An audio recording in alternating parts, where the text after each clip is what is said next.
Je pense qu'il y a une idée à défendre, qui est celle que l'économie mondiale est atteinte par un cancer financier qui ronge et qui détruit tout. Je veux le dénoncer, je veux dénoncer ses responsables et dire que c'est le premier sujet politique, c'est celui qui devrait être en tête de toutes les préoccupations des candidats.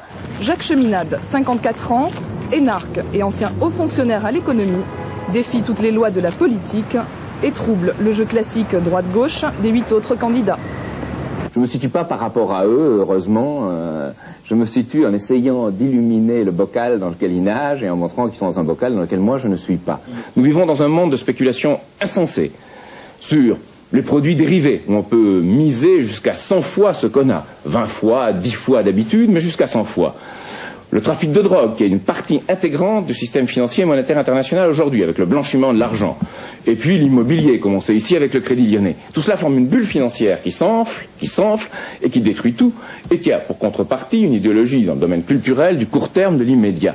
Et c'est là qu'est la base d'une politique qui demande des hommes de caractère. Il faut que l'État reprenne en main ses instruments d'émission de monnaie et d'émission de crédit. Pour faire ce plan Marshall, pour avoir une politique de paix par le développement économique, il la faut pour le monde, il la faut pour l'Europe. Donc aujourd'hui, je pense qu'il faut se ressaisir, c'est ce que j'ai dit, et essayer, tenter de faire un débat sur ce qui est pour moi fondamental, c'est-à-dire ce cancer financier, cette machine à détruire qui est en place à une échelle du monde. L'expression extrême droite, c'est un cancer financier. Pardon ? Pas une connotation d'extrême droite. Oh, pas du tout. Pas du tout. Bien, moi, j'y arrive pas, en tout cas. À vous situer dans la galaxie, disons, entre guillemets, gaucho d'un côté ou la galaxie extrême droite de l'autre, je vais vous poser une question. En général, ça aide à comprendre d'où vient l'argent. Comment avez-vous fait pour avancer l'argent dont vous avez besoin pour la campagne ? C'est pas une espèce d'association internationale un peu...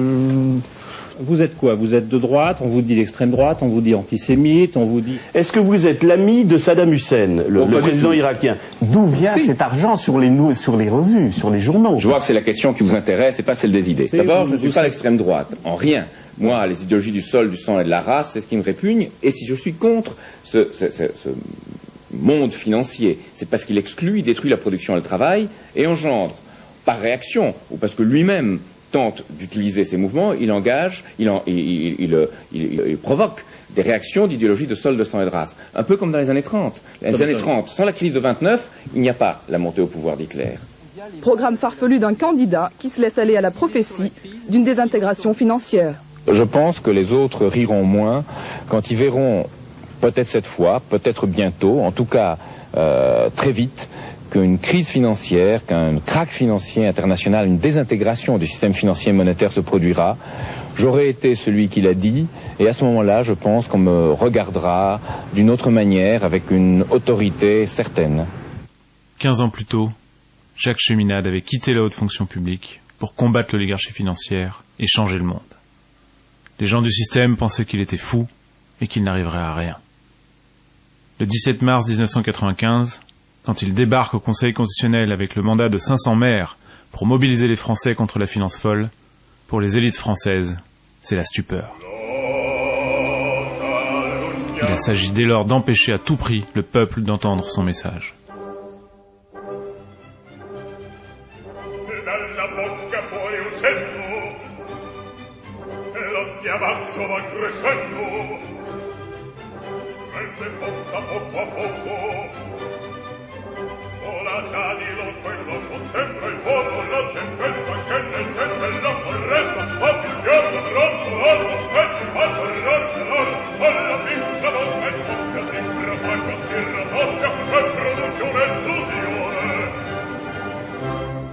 Face à ce véritable lynchage en règle, le CSA se contenta de rappeler à l'ordre les patrons des grandes chaînes incriminées, puis nota bien, au lendemain du premier tour, que le temps de parole de Cheminade fut de moitié inférieur à celui des autres candidats.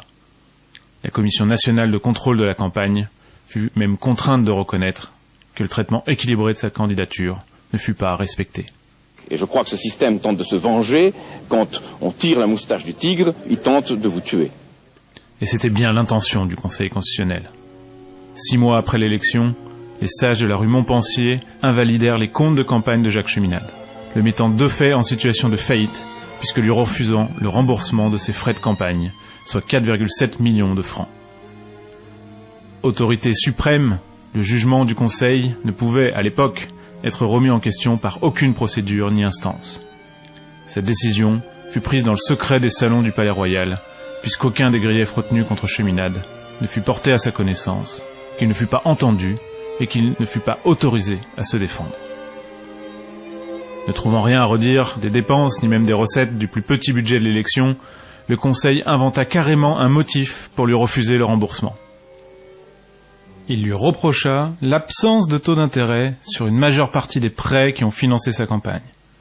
Les banques ayant étonnamment refusé ses demandes, Cheminade n'emprunta en effet qu'auprès de particuliers, dont la plupart lui prêtèrent gratuitement.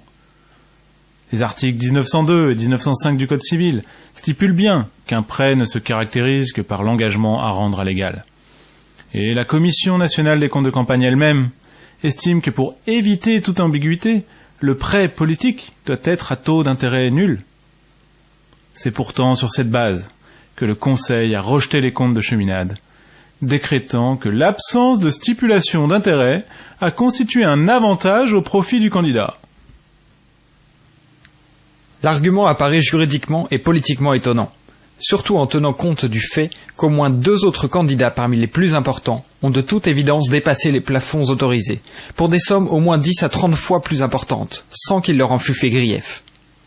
À ce secret de Polichinelle, commenté par la presse, s'ajoute le fait, également de notoriété publique, que les campagnes d'autres candidats ont été alimentées par des fonds secrets de Matignon et des commissions sur des contrats militaires, protégés des juges par le secret défense, ainsi que par d'autres sources encore moins honorables relevant de l'immobilier et des affaires africaines. 15 ans après, le Karachi-Gate est venu révéler que le candidat Balladur avait déposé plus de 10 millions de francs en grosses coupures sur son compte. Argent que les juges suspectent de provenir de rétrocommissions sur des ventes d'armes au Pakistan. Cette affaire a déjà vu la mise en examen pour portage de valises de Nicolas Bazir, alors directeur du cabinet du Premier ministre Balladur, et de Thierry Gobert, l'adjoint du ministre du budget de Balladur, un certain Nicolas Sarkozy, qui officiait aussi en tant que porte-parole et directeur officieux de la campagne. Parallèlement, les guerres de clans au sein de l'État français ont révélé que la campagne du candidat Chirac fut financée par des valises africaines. En octobre 2010, Libération a démontré, pièce en main, que les rapporteurs du Conseil constitutionnel avaient préconisé le rejet pur et simple du compte de Balladur. Non seulement il avait dissimulé de nombreuses dépenses afin de ne pas dépasser le plafond fixé par la loi, mais il n'avait fourni aucun justificatif pour le versement suspect de ces 10 millions de francs. Et cela, malgré les demandes répétées des rapporteurs. Se basant sur le témoignage d'un ancien juge du Conseil, Mediapart a montré quelques jours après Libération comment Roland Dumas, le président de ce qui est la plus haute autorité judiciaire du pays, avait contraint à plusieurs reprises les rapporteurs à maquiller les comptes de Balladur jusqu'à ce que ceux-ci soient validables. Dans la publication des délibérés au journal officiel, plus aucune trace des 10 millions. Et le Conseil identifia quelques 5 929 628 francs de dépenses cachées pour Balladur et 3 334 295 francs pour Chirac, sommes qui furent réintégrées au compte, sans qu'il ne leur en soit tenu rigueur. Et vous invalidez Jacques Cheminade alors que vous ne touchez pas au gros? Oui, bien sûr. Oui. Jacques Cheminade était plutôt maladroit, les autres étaient adroits. Des choses qui ont été rajoutées, d'autres choses qui ont été enlevées, et finalement, on a validé que si on avait annulé l'élection, que les 2 candidats n'auraient pas pu décemment se représenter. Donc la façon c'était la République sans tête. Entre 1995 et le Karachi-Gate, aucun journaliste ni responsable politique n'ont voulu soulever le cas Cheminade. Après la déferlante de calomnies et le rejet de ses comptes, la consigne fut de ne plus le couvrir. Et à l'abri des regards, l'État français s'est acharné sur Cheminade. Le 18 octobre 1995, le ministère de l'Intérieur lui fait savoir officiellement que le remboursement des dépenses de campagne n'est pas dû au candidat dont le compte est rejeté, ce qui lui inclut bien évidemment l'avance mise à votre disposition en avril dernier. Vous êtes donc redevable à ce titre d'une somme de 1 million de francs à l'égard de l'État. Le 19 décembre, le Trésor public lui donne 1 mois pour payer. Entre 1996 et 2010, l'État a fait saisir les biens de Cheminade, a opéré plusieurs saisies sur ses comptes bancaires et a pris une hypothèque légale sur son appartement, qu'il n'a pas manqué de renouveler en février 2010, 3 mois avant une nouvelle relance. À la veille de la présidentielle 2012, l'État exige toujours de Jacques Cheminade la modique somme de 171 325 € et 46 centimes. Mais quand le système financier s'est mis à vaciller à la face du monde en septembre 2008, qui a été appelé à la rescousse? Jacques Cheminade. Ou plutôt ses idées, transformées en slogans afin de se draper de la crédibilité devant être celle d'un homme d'État dans une période où tout bascule. 2 ans avant la chute de Lehman Brothers, dans son projet présidentiel, Jacques Cheminade mettait clairement en garde. La crise qu'il annonçait comme inévitable depuis 1995 était sur le point de frapper. Alors que la masse monétaire mondiale a été multipliée par 40 au cours de ces 30 dernières années, la masse de biens et de services mondiaux n'a que quadruplé. Environ 500 000 milliards de créances financières de toutes sortes constituent dans le monde 10 fois plus que le total de la production mondiale de biens et de services. C'est dire que, physiquement, le système actuel est de fait en banqueroute. Sa désintégration est imminente. Un nouveau Bretton Woods est donc nécessaire pour éviter le chaos et organiser une relance physique. Il consiste à rétablir la loi des États-nations sur les monnaies. 3 mois après l'investiture de Sarkozy, la crise des subprimes entraîna une explosion en chaîne de la bulle des dérivés financiers.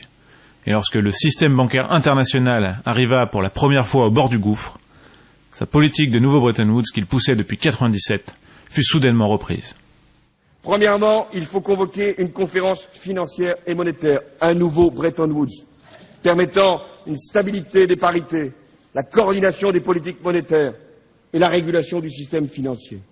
Et c'est dans ce cadre qu'au nom de l'Europe, à l'Assemblée générale des Nations unies début septembre, j'ai proposé qu'on tienne un sommet international pour porter les bases d'un nouveau Bretton Woods par référence à ce qui s'était passé au lendemain de la guerre mondiale, la seconde, pour porter un nouveau système financier mondial.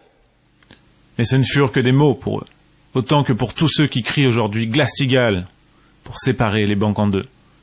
Ils fuient l'essentiel, la mise en redressement judiciaire des établissements bancaires et financiers qui constitue la seule porte de sortie constitutionnelle pour reprendre les rênes du destin commun et se donner les moyens d'investir dans l'école, l'hôpital et le laboratoire, dans tous les projets où la dignité humaine s'exprime au service de tous, de tout et surtout des générations futures. C'est dans ce but que la campagne présidentielle de Jacques Cheminade mène aujourd'hui l'offensive.